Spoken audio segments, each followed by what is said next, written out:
Chapter 8 of Science of Being Well. Recording by Jill Preston. Science of Being Well by Wallace D. Wattles. Chapter 8 Summary of the Mental Actions. Let me now summarize the mental actions and attitudes necessary to the practice of the science of being well. First, you believe that there is a thinking substance from which all things are made, and which, in its original state, permeates, penetrates, and fills the interspaces of the universe. This substance is the life of all, and is seeking to express more life in all. It is the principle of life of the universe, and the principle of health in man. Man is a form of this substance, and draws his vitality from it. He is a mind-body of original substance, permeating a physical body, and the thoughts of his mind-body control the functioning of his physical body.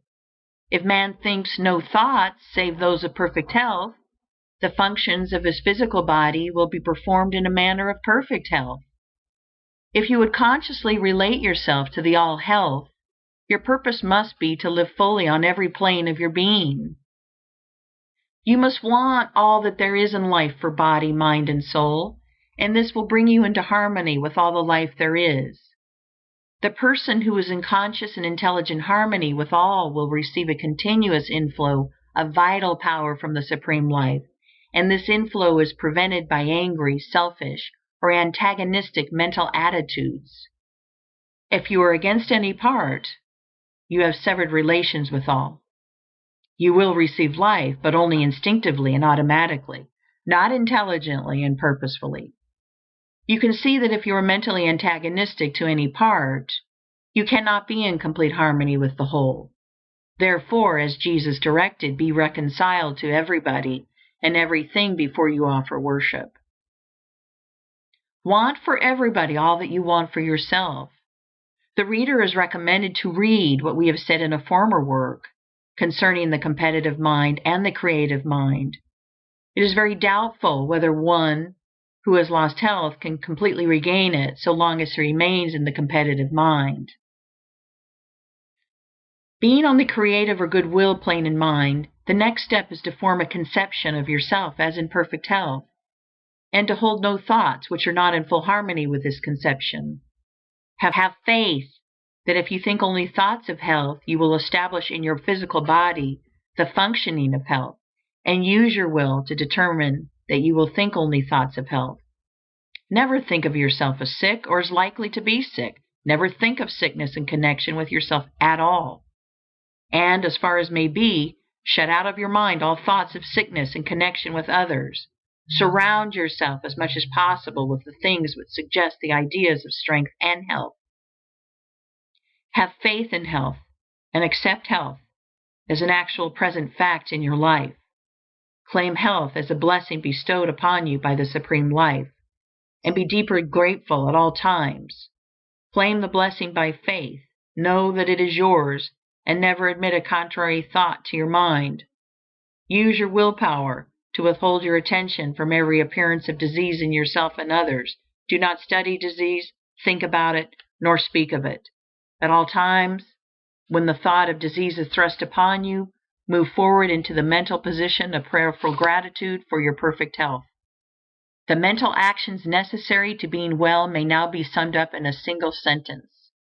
Form a conception of yourself in perfect health, and think only those thoughts which are in harmony with that conception. That, with faith and gratitude and the purpose to really live, covers all the requirements.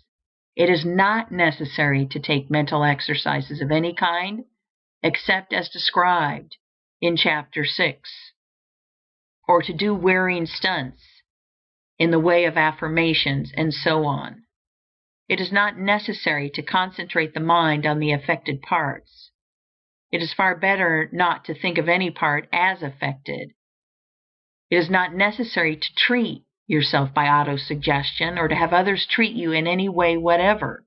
The power that heals is the principle of health within you, and to call this principle into constructive action, it is only necessary, having harmonized yourself with the All-Mind, to claim by faith the all health, and to hold that claim until it is physically manifested in all the functions of your body. In order to hold this mental attitude of faith, gratitude, and health, however, your external acts must be only those of health.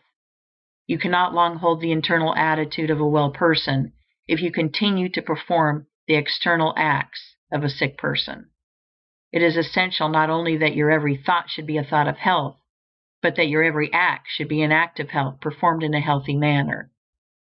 If you will make every thought a thought of health, and every conscious act an act of health, it must infallibly follow that every internal and unconscious function shall come to be healthy. For all the power of life is being continually exerted toward health. We shall next consider how you make every act an act of health. End of Chapter 8. Recording by Jill Preston.